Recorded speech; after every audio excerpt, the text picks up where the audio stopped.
ছেলে মেয়ের হায়াত আমার আল্লাহ বাড়ায়া দেয়, সকলেই বলুন আমিন। আজকে বাবা যাদের ভাগ্য ভালো তার বাবার রাস্তা দিতে ইচ্ছে হবে, যার ছেলের ভাগ্য ভালো বাবার মনটা নরম হবে রে বাবা। টাকা টাকা না, আল্লাহ যদি ইচ্ছা করে 1 সেকেন্ডের ভিতরে আপনার টাকা ছেলের দ্বারা আল্লাহ হাসপাতালের জমিনে বাইর করতে পারে রে বাবাজি।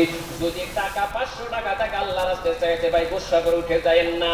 আমার আল্লাহ বলছে পৃথিবীর মানুষ তুমি হাতের দ্বারাই কাজ করে রাখা, হাতটা তোমাকে রাখলে প্যারালাইজ বেমার দিয়ে আমি ফালাইয়া দিতে পারি। তুমি পায়ের দ্বারা হেঁটে খাও, পাওটা আমি প্যারালাইজ বেমার দিয়ে ফালাইয়া দিতে পারি।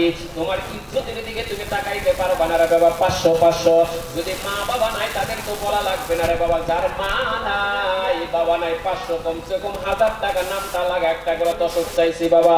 এই চুলকানি দিয়েন না।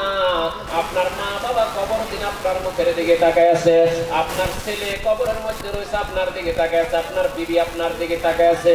যদি মা বাবা হারা সন্তান আসরে অতি তাড়াতাড়ি আল্লাহর রাস্তায় দান করে যাবেন, সকলেই বলুন আমিন। 500-1000 টাকা করে ইনশাআল্লাহ দান করবেন রে বাবা, কেউ উঠে যাবেন না। কত মানুষ দানের কথা শুনলে উঠে যায়। মা বোনদেরকে বলছি, মা বোনেরা শুনে, ভলান্টিয়ার ভাইদেরকে তাদের ডাকো, সব বাইরে তারা তাদেরকে টাকা নিয়ে এসো। দেখেন দানের সময় উঠে যাওয়া লাগে না ভাই, আল্লাহ নারাজ হয়। নাগলি বসে থাকেন, টাকা নাই বসে থাকেন, কিন্তু উঠে যায় না কেন? আল্লাহ নারাজ হয় ভাই। টাকার জন্য উঠে লাগে আল্লাহ আপনাকে ইমন ভঙ্গ করে দিতে পারে, জীবনে টাকা পয়সা হাতের দ্বারা নাও আসতে পারে, ইমন হইতে পারে ভাই। জন্য টাকা নাই বসে থাকি, আল্লাহ টাকা না, আমাকে টাকা যে আমি দান করবো, বোনটা তো ভালো আছে, উঠে যায় না।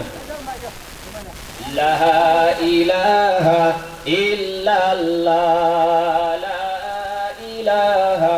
আল্লাহ একজন শিশু বাচ্চা দাদার হাতের মধ্যে এসেছে, আল্লাহ দাদাকে তুমি কবুল করো। আল্লাহ যিনি দান করেছে নিয়াতকে তুমি সফলতা করে দাও। আল্লাহ এই সমস্ত ছেলে মেয়েদেরকে তুমি হায়াত লম্বা করে দাও, সকলেই বলুন।